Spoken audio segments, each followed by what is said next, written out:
Hola, ¿qué tal? Bueno, muy buenas tardes. Bueno, hoy continuando con la charla de la doctora Vanina Wasiushnik, hoy nos dará la última charla de las tres charlas muy interesantes. Hoy nos va a hablar de glomerulonefritis rápidamente progresiva. La doctora se va a explayar sobre este tema, nos va a actualizar y nos va a dar todas las indicaciones necesarias para que nosotros estemos al tanto del manejo de este tipo de lesiones. No queda más que presentarla a Vanina, que ya la tenemos conocida de las charlas previas, de excelente calidad y de que nos aportó mucho conocimiento. Gracias, Vanina, te escuchamos. Hola a todos, yo soy la doctora Vanina Wasiushnik, soy especialista en medicina interna y en nefrología y medio interno y me desempeño como médica de planta en el Hospital Santo Yani en el servicio de nefrología.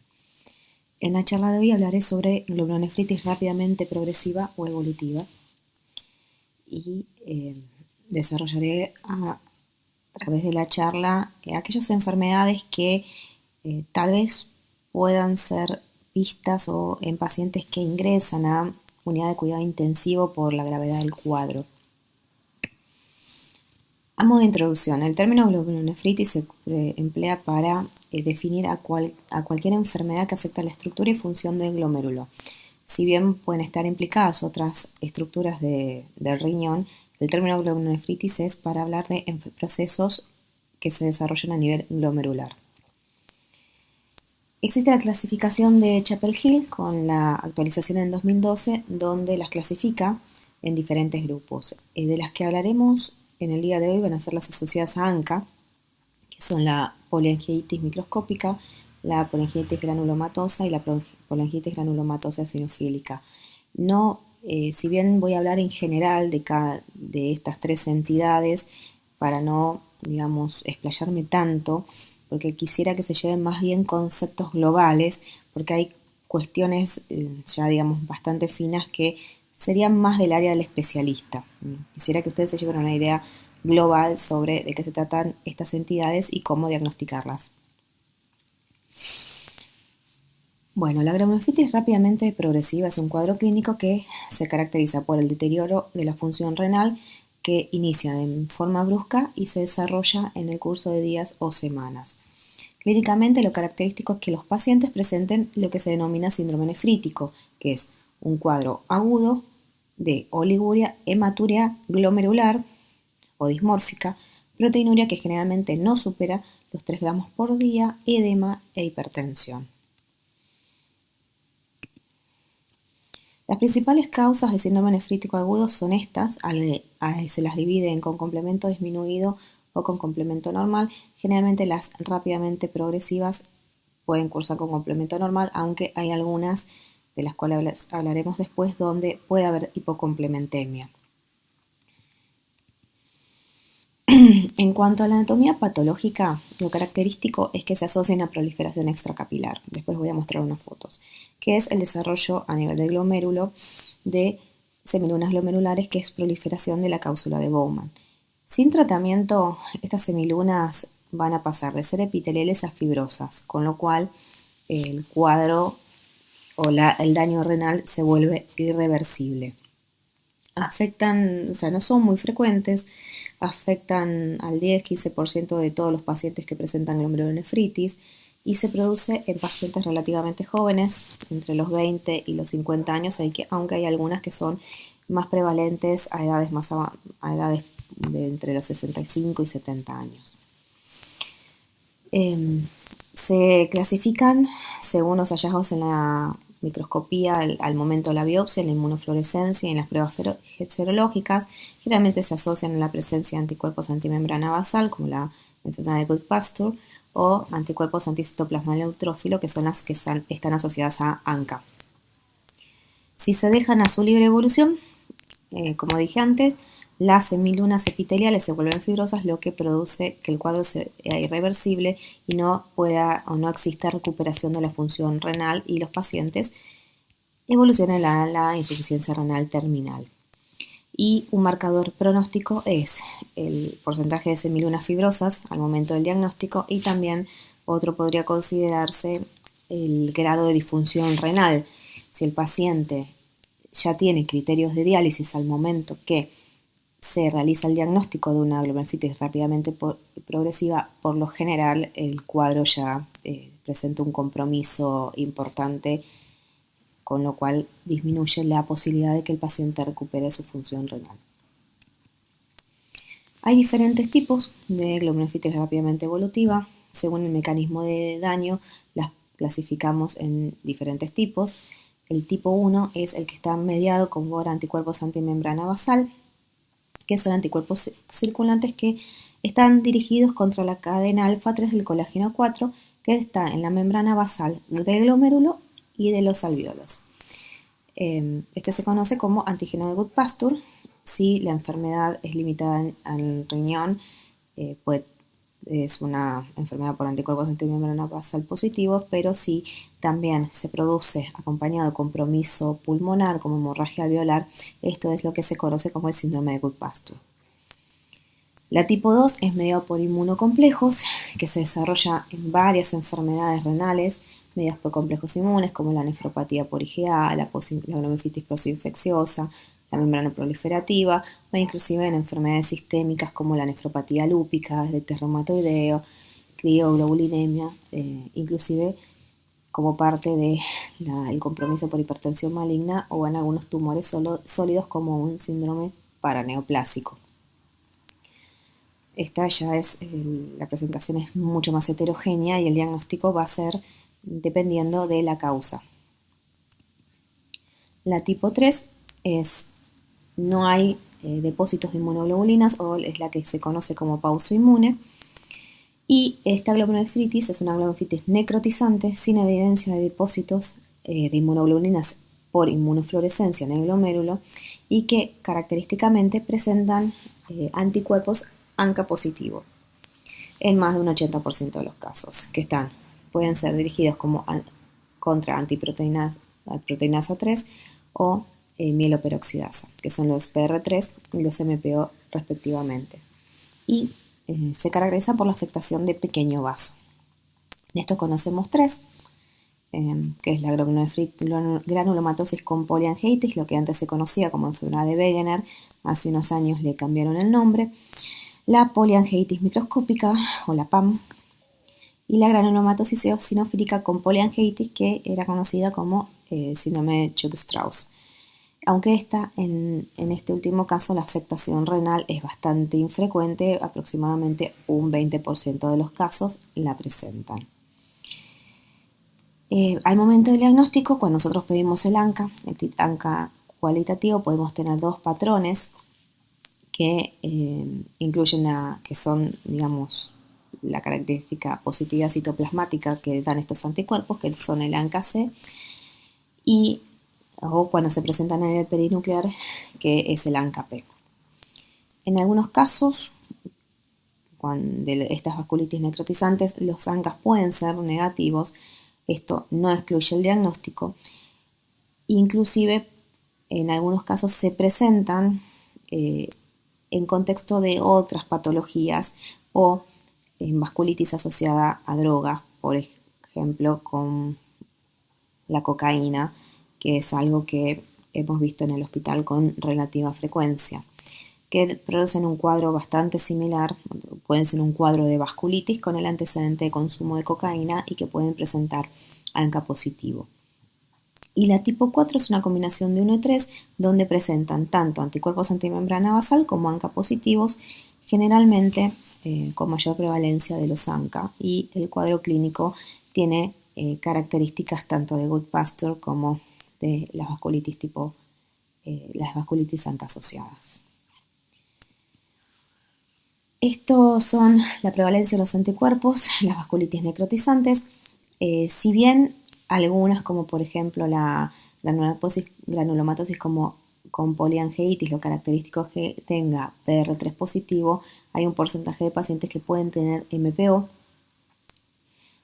al igual que en la poliangiitis microscópica, en la PAM, lo más característico es que tengan MPO positivo con un patrón, P, o sea, perinuclear.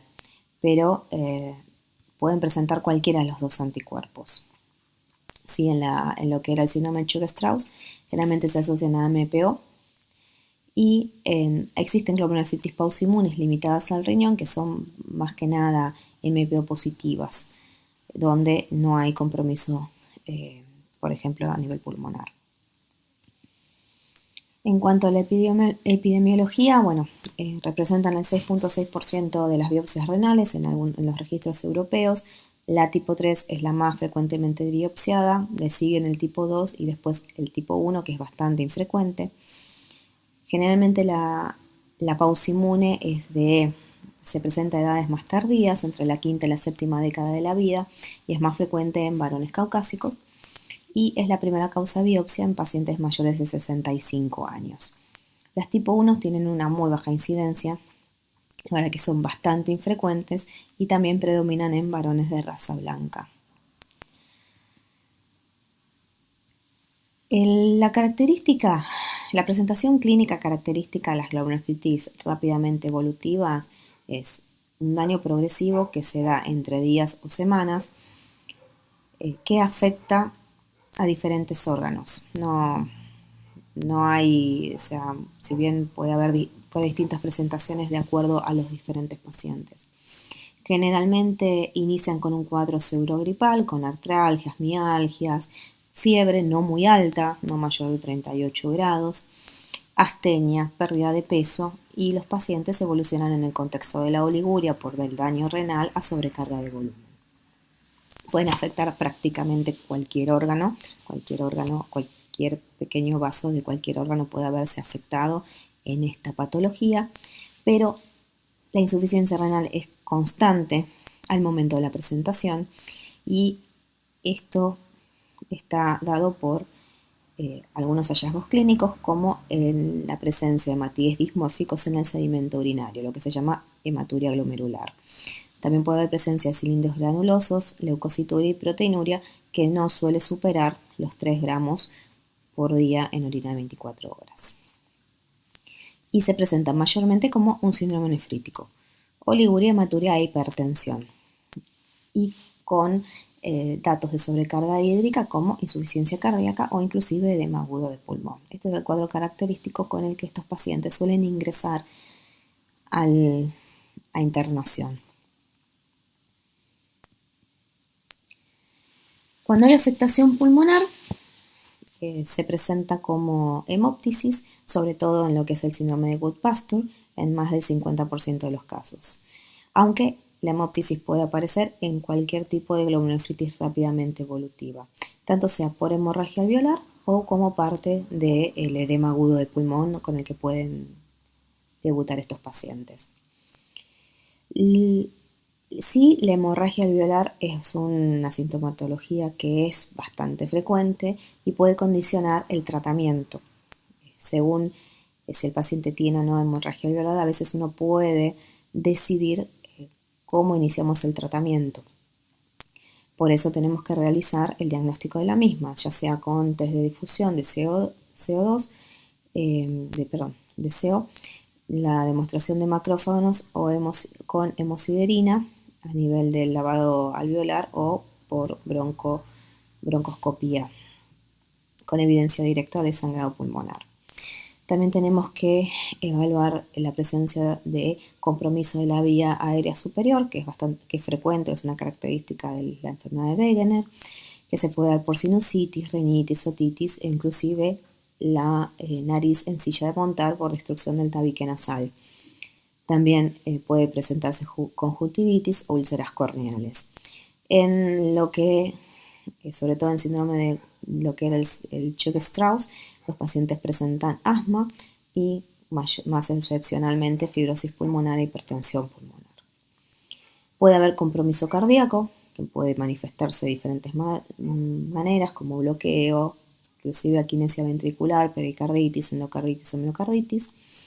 Sobre todo en el síndrome de Churg-Strauss hay afectación neurológica en forma de mononeuritis múltiple y también puede haber afectación gastrointestinal que cursa con dolor, rectorragia, incluso en forma infrecuente con isquemia mesentérica y perforación intestinal.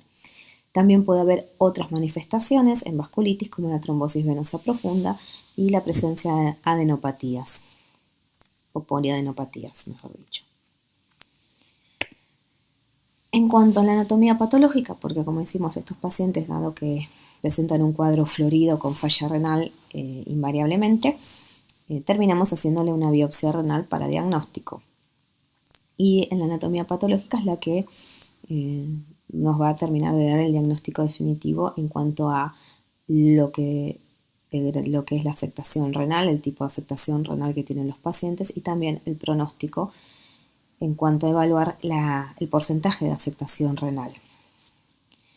En la tipo 1 lo que vamos a tener, sobre todo a nivel de la inmunofluorescencia, porque en todas vamos a ver presencia de semilunas, vamos a tener anticuerpos antimembrana basal que en la biopsia renal se van a evidenciar a nivel de la inmunofluorescencia como una imagen IgG lineal en los capilares glomerulares, aunque puede también aparecer en los túbulos.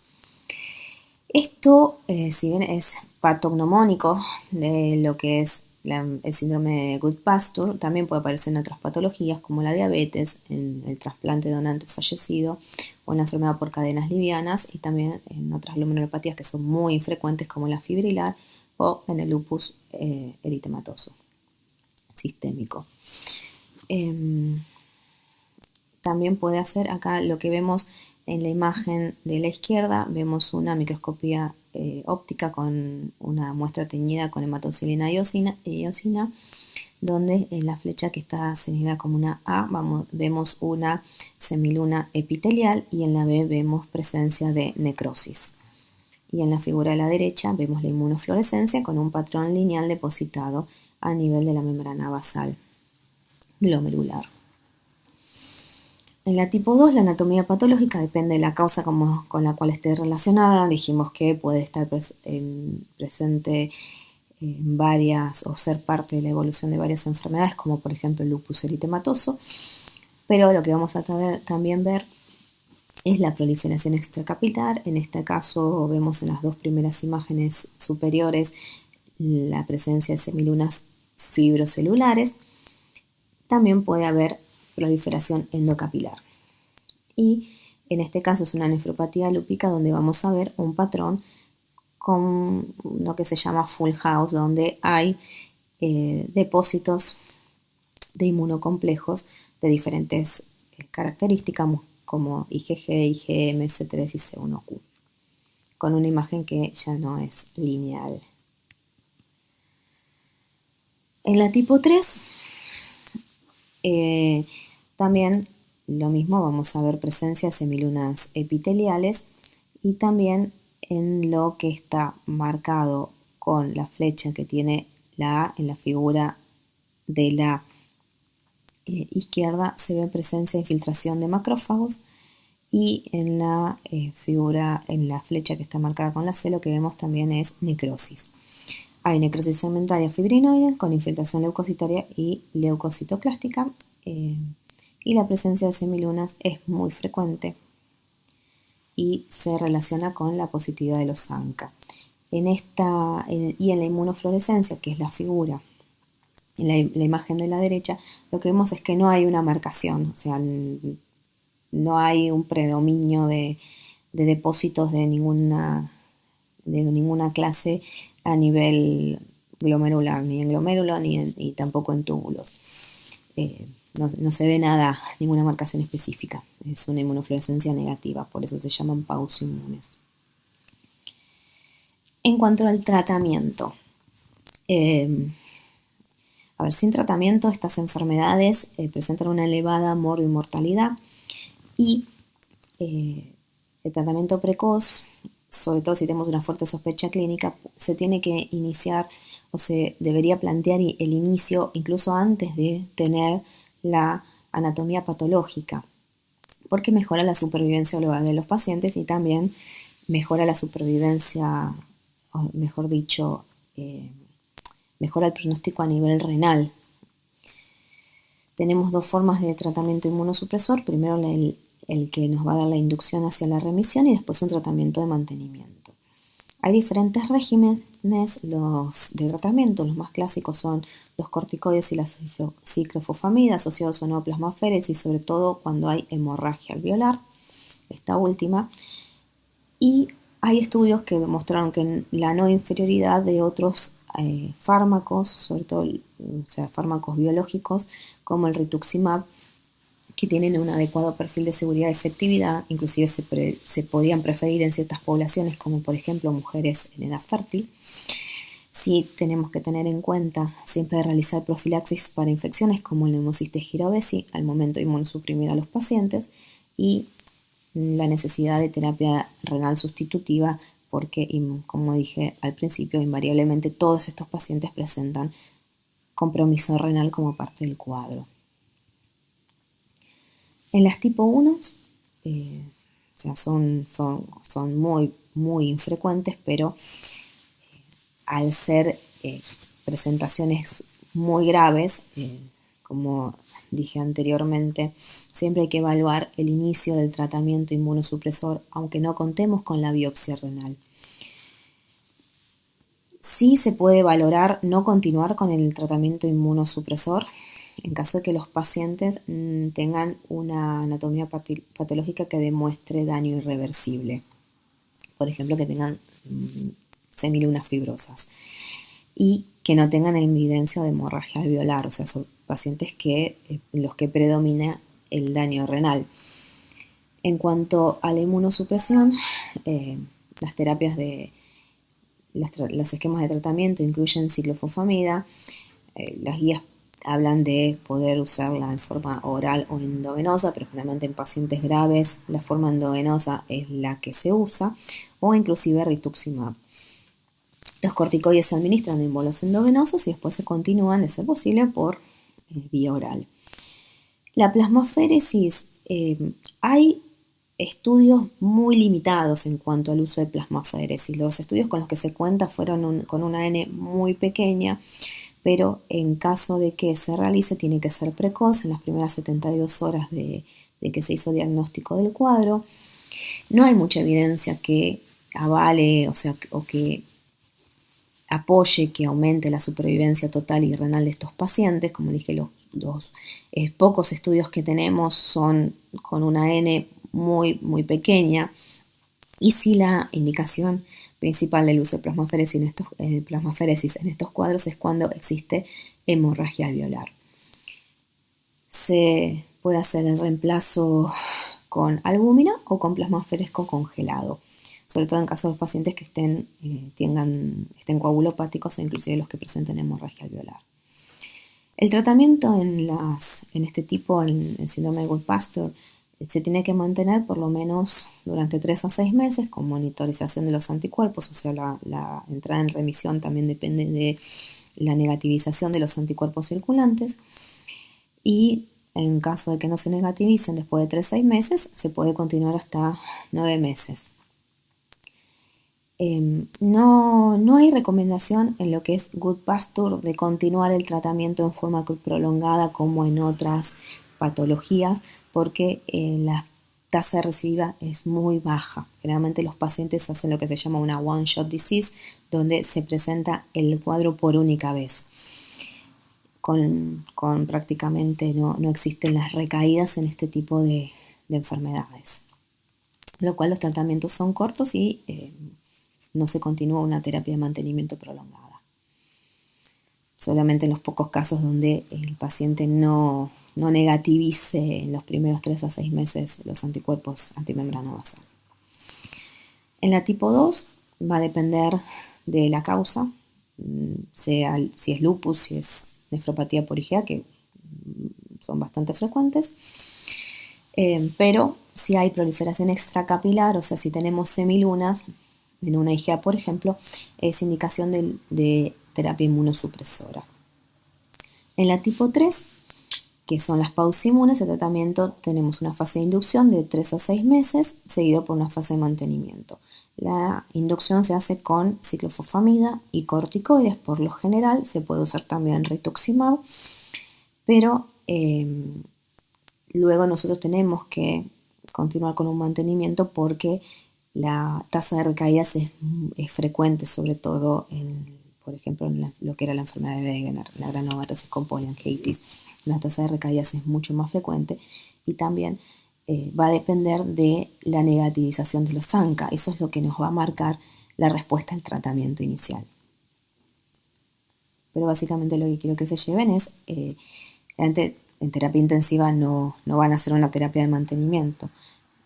Por lo general lo que van a ver es el tratamiento de inducción, que es iniciar los pulsos de corticoides y la ciclofosfamida ante la sospecha o diagnóstica. Si tenemos un paciente que tenía un síndrome, una falla renal, una neurofibrosis rápidamente evolutiva o un síndrome de riñón-pulmón, realizar el dosaje de anticuerpos y iniciar el tratamiento en la forma lo más precozmente posible para mejorar la expectativa de sobrevida del paciente y también el pronóstico renal. Estos son algoritmos de las KDIGO sobre cómo se realiza el tratamiento de estos pacientes ante el diagnóstico de la enfermedad. Se inicia el tratamiento de inducción con la pauta que nosotros consideremos más adecuada o tengamos disponible. Tenemos que considerar que drogas como el rituximab son de muy alto costo y no siempre las tenemos disponibles en nuestro medio, pero se puede iniciar ciclofosfamida con glucocorticoides. Aquí hablan de otras cosas, de otros fármacos como el avacopan, que es una alternativa para aquellos pacientes que no pueden recibir corticoides, pero todavía no está disponible en nuestro país. Pero si tenemos corticoides y ciclofosfamida, generalmente si el cuadro es grave, de preferencia es el inicio de ciclofosfamida endovenoso, y una vez que si el paciente presenta hemorragia alveolar, considerar el inicio de plasmaféresis lo más precozmente posible, si es que está disponible en nuestro medio. Una vez que consigamos el control de la enfermedad, pasamos al tratamiento de mantenimiento, que también tenemos diferentes pautas, ya sea continuar con rituximab o suspenderlo, depende, por ejemplo, si es un síndrome de Goodpasture, donde la tasa de recaídas es muy baja, o pasarlo a otro tipo de fármacos inmunosupresores como la azatioprina bioral. Y después de un tiempo considerar la suspensión del fármaco, depende de la causa o la posibilidad de recaídas que presente el paciente. Muy bien. Para finalizar, como dije, la clase de hoy era cortita porque quisiera que se lleven los conceptos más básicos. Obviamente hay para hablar de cada enfermedad en particular, pero me parece que excede la idea de estas charlas. Quisiera que se lleven hablar de las conclusiones y los puntos claves de esta patología. Siempre considerar una glomerulonephritis rápidamente progresiva si los pacientes tienen lesión renal con hematuria y sobre todo con hematuria dismórfica o cilindros hemáticos, que es lo que nos indica que existe una enfermedad glomerular. La presencia de hematíes dismórficos nos habla siempre de una patología glomerular. Entonces, considerar si es un paciente sin antecedentes de enfermedad renal previa que ingresa por falla renal severa y hematuria, considerar siempre que estamos entre la presencia de una glomerulonephritis rápidamente evolutiva. Especialmente también si inició con síntomas generales o agudos inespecíficos, como hablamos de las artralgias, la febrícula o fiebre baja, dolor abdominal, deterioro del estado general. Realizar dosaje de autoanticuerpos ante la sospecha y lo más tempranamente, según la disponibilidad en nuestro medio, realizar la biopsia renal, aunque, como mencioné antes, no se espera el resultado de la biopsia. El procesamiento de una biopsia renal puede demorar varios días, incluso semanas, con lo cual, ante la sospecha diagnóstica, la presencia de autoanticuerpos, iniciamos el tratamiento sin esperar la biopsia. La biopsia nos dará el diagnóstico de certeza de la enfermedad y también el pronóstico del paciente según el daño crónico que encontremos en ella. Inicia el tratamiento temprano con corticoides, ciclofosfamida, en algunos casos plasmaféresis, los que se acompañan de hemorragia alveolar, y considerar, como dije, el inicio de tratamiento antes de contar con anatomía patológica para disminuir la morbimortalidad y el pronóstico renal.